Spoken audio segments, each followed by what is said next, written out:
જૂનાગઢના ભેંસાણમાં પ્રેમ પ્રકરણમાં બે પરિવાર વચ્ચે થયેલ મારામારીમાં વૃદ્ધને ઈજા થતાં થયું મોત. પોલીસે 9 લોકોની કરી ધરપકડ.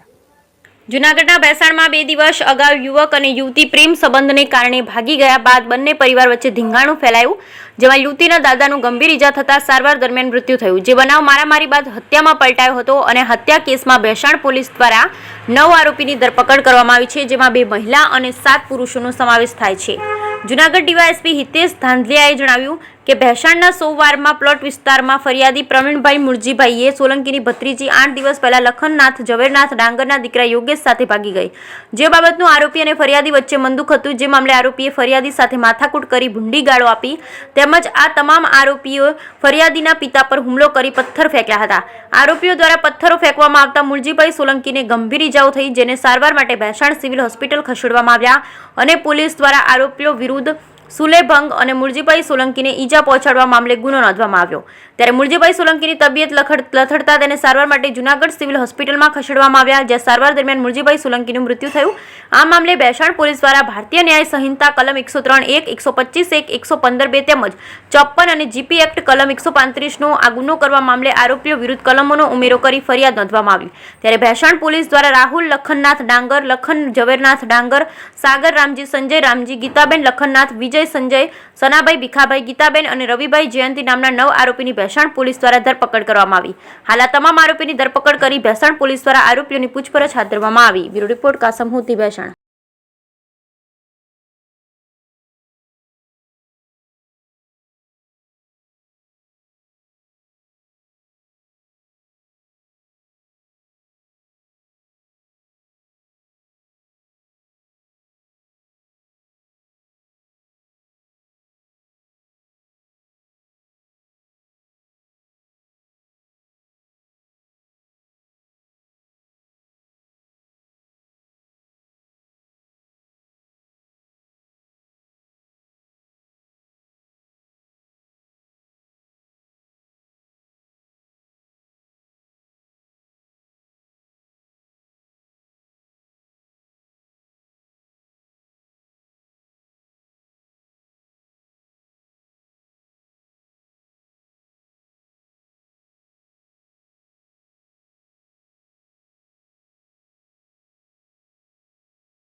જી બે શું હતું?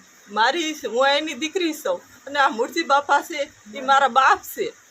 અને આ લોકો દારૂ વેચે, જુગાર રમે, દીકરીઓને શાળા કરે રાખે છે, વહુને કોઈને મૂકતા નથી.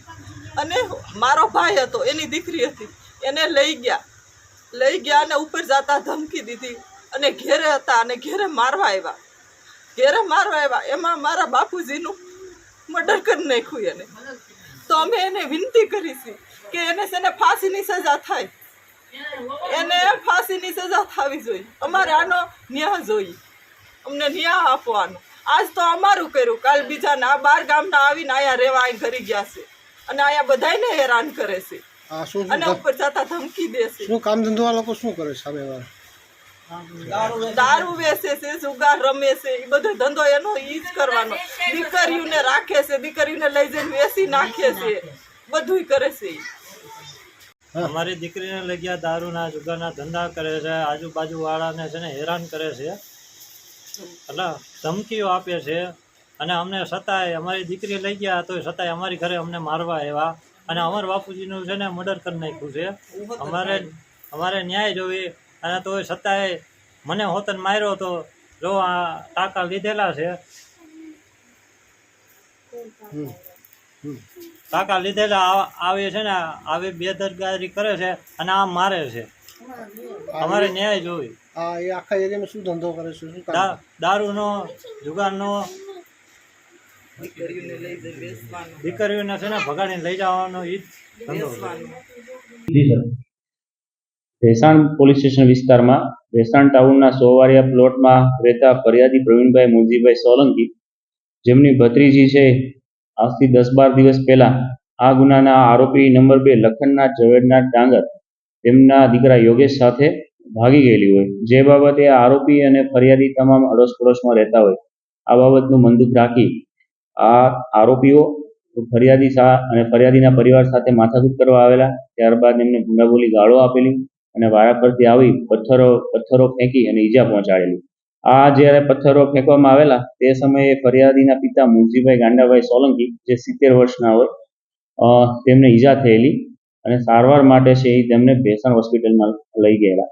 ત્યાં છે ભેસાણ પોલીસ દ્વારા ભારતીય ન્યાય સંહિતાની કલમ 352 એટલે કે સુલેભંગ કરી ઉશ્કેરવાના ઈરાદાથી ઈજા પહોંચાડવામાં આવે તે બાબતનો ગુનો દાખલ કરવામાં આવેલો. ત્યારબાદ આ જે મુનજીભાઈ છે તેમની તબિયત વધારે ખરાબ થતાં જૂનાગઢ સિવિલ હોસ્પિટલમાં સારવાર માટે લઈ આવવામાં આવેલા અને જ્યાં સારવાર દરમિયાન છે તેમનું ડેથ થયેલું.